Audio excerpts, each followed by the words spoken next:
Hi.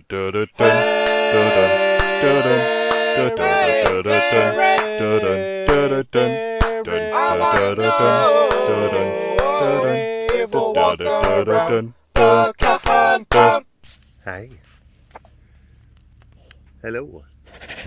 Hello, Mr. Man. Hello, Mr. Archibald. Hello. Hi, big guy. Hi, big fella. How are you?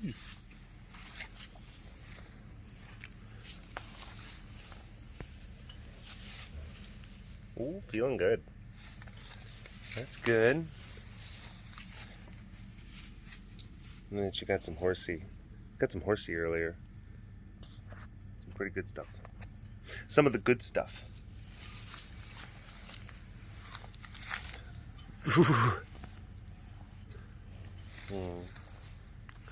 Everyone got fed. Everyone got fed. And then of course, so looks like he tried to put his horse body into there and then got tuckered out because didn't quite fit. Didn't quite fit. Yeah, we just fed. Not just, but we fed a few hours ago. I would say that is one of the nicer things. One of the nicest things about temperatures kind of going down is that it gives you so much more kind of like freedom and leeway as far as feeding and when you should feed and when you can feed, etc. etc. Because you're not so beholden to certain kind of temperature fluctuations, when it's going to get hot, when it's not going to get hot. Because and so many of you know, in the summertime, when it gets too hot in the afternoon, you can't feed because one, a lot of times the cats don't like to eat when it's that hot. So you just tossing meat out into the enclosures and they'll just probably, like, you know, pull it into the shade, pull it into their pool and wait for it to get cool. So then of course, like, you know, your meat's, the shelf life of your meat is dwindling rapidly. Cats aren't really happy with it. No one is. It's just a... Okay. Hi.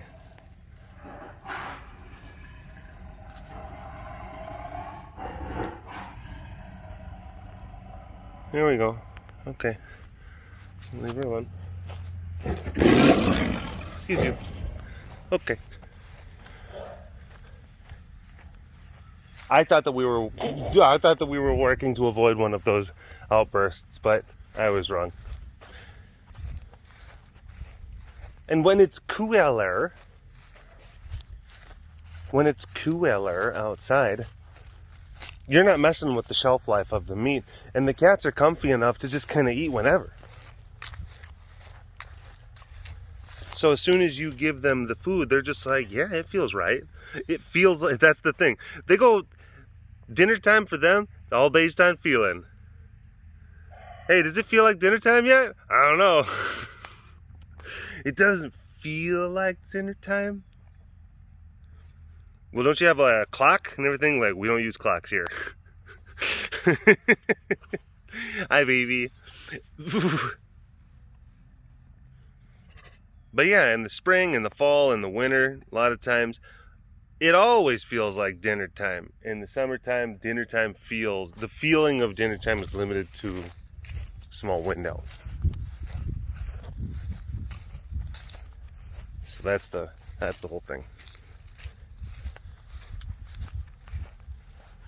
Which, when the cat schedule opens up, then your schedule opens up. That's a thing. That's what happens. Hi, Firebug. Are you gonna go and try to protect? Yeah, she's got a horse head off to the left. I think that she's like thinking about maybe kind of going over there, or at least being able to keep eyes on both me and the horse head. I mean, just like, I'll let you just stand right here, but the minute that you start really kind of getting close to the horse head, then we may have some issues. We may have some problems.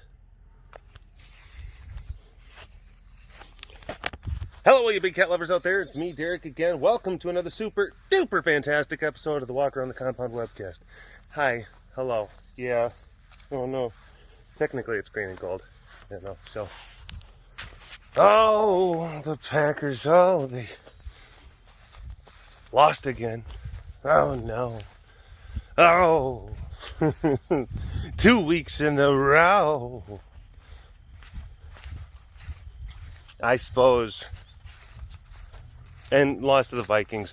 Pummeled them the first time around. I mean, just, it was embarrassing. Just really humbled them. So they came back. They must have watched a lot of game tape. And then they came back. And, you know, they had a lot more. They had a lot of more hunger, as far as that whole thing is concerned. Because, I mean, you know, Packers season, I mean, as of right now, it's 5-2. But at the beginning of the game, it was 5-1. And then the Vikings were 1-5. So they really needed to win. Packers, you know, we've just been winning a whole lot. A ton. So then we actually thought, like, okay, let's be charitable. Let's do this kind of make-a-wish kind of thing. Let's give them their special day. Let's give those Vikings their special day. Because they need it. They really need it.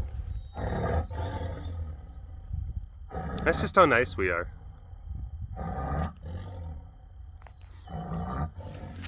It was a good game, though. It was a good game. I will admit, the Vikings they just outplayed us. They really did. Yeah. Oh, and it was tit for tat.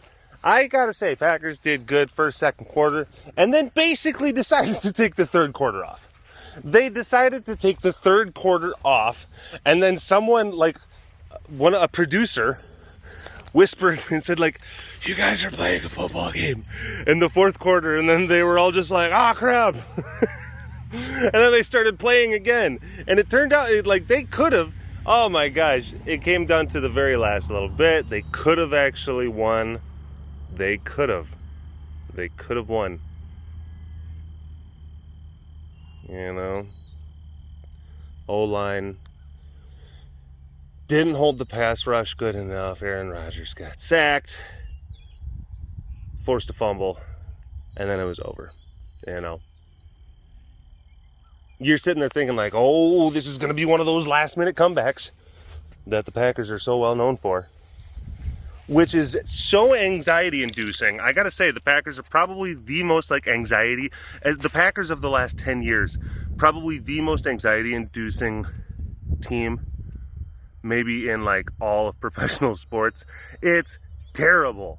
I can't tell you how many times they're just doing crap, and then they pull it off at the last minute. And then you as a fan, you're just like, stop doing this to me. Stop playing with my heart. Like, literally my heart. My cardiovascular system can't take this. It's kind of true. So, yeah.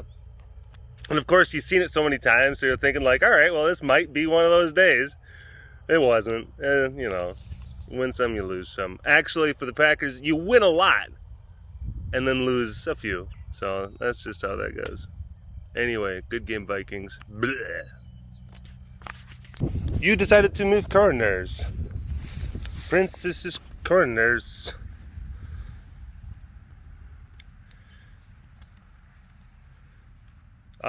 Quick plug for the Friends of Yano Discord. If you want to go and engage in just kind of really fun and inside jokishness and chicanery and discussions, you know, more of in the pridosphere, link in the video description below.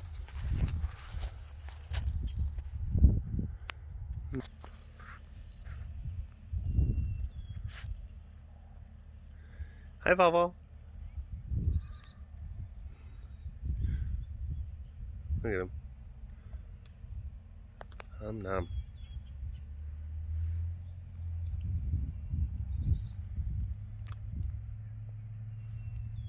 Look at those teeths. Oh my gosh.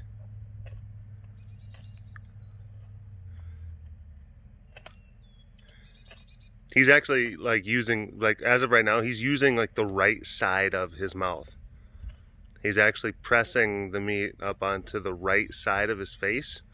And then he's using the line of teeth called the carnasals, which are lined up kind of like scissors, to make scissor cuts of those really thick pieces of hide and sinews and whatnot. Like you can see how he's using, he'll use his front teeth and his canines. He'll use his eye teeth to kind of, to do like kind of a grab and like pull, grab and pull. But then like the side will kind of, it'll do a whole different kind of thing. Because their jaws go up and down and everything. Their jaws don't go back and forth. So it's not like a chewing like a cow. Yeah, lions and tigers can only do up, down, up, down, up, down. They can't do that side to side stuff. So because of that, that's why they have to use the sides and then snip, snip, snip, snip, snip. And that's what they have to use those different parts of their mouths for. Rah. Oh my gosh.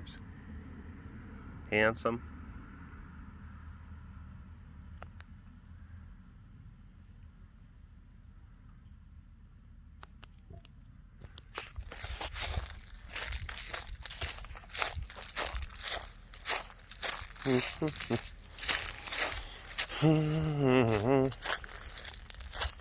Hello. Hello. You guys got cow heads. And they were just like, heck yes. Cow heads. I will eat. You'll eat some cow heads. Yeah. What are you doing, Zoobs? What are you giving smooches? Whoa, Ra is just like, whoa. Ra, are you the smooch police? Ra says, excuse me, this is no smooch zone. I'm gonna have to write you a citation for smooching. What are you... Okay, alright. Maybe it wasn't a smooch patrol kind of thing. Maybe it was like a little alarm. Maybe a Ra had like a Fitbit. And then he's just like, oh, it's time to smell each other's buttholes. And that's it. He's got that little alarm. Bzzz, bzzz.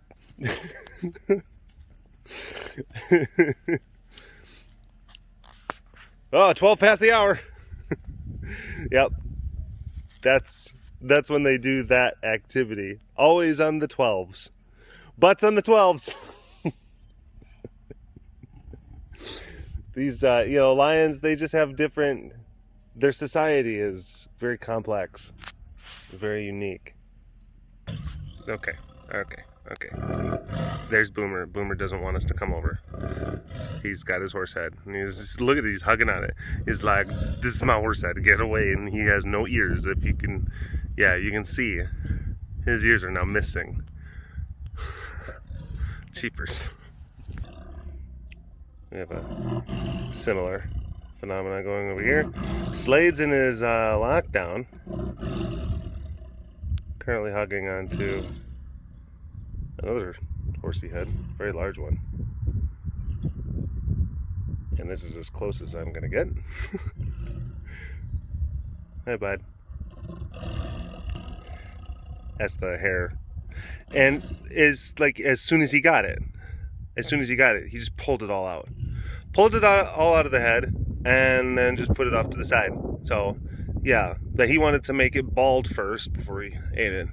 That's like a common thing. That's a thing that cats do. It's not just a Slade thing. Don't get me wrong. Slade is really weird and not, pretty much proper at all. So, yeah. But don't think that that's like not a thing that other cats do stuff like that all the time. It's just how that goes. He's just been over there. He's been drinking water for like the last 5 minutes.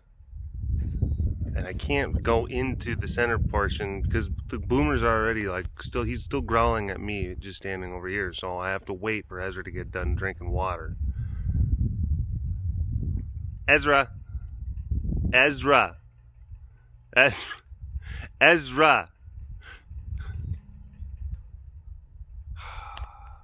Yep, he's just still going. Probably what happened is that he's likely had just a full bucket of water all day, and then he just like forgot to drink water, and then he's like, oh crap, and then he just went over there and just blah blah blah blah. Ezra, come here.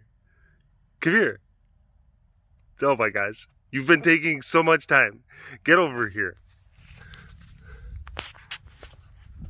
Looks like he ate most of his, he had a horse head as well. And it's inside of his lockdown. It looks like he ate most of it already. Hi, look at you, handsome. Look at you, handsome, walking up like a handsome boy. Ooh, wow. Yep, that was pretty perfect. Caught the sun just right and everything. Good boy. Yeah. Well, looks like you got some stuff there. Looks like there's some meat in that tummy. He's walking around a little bit slow, just oh my god.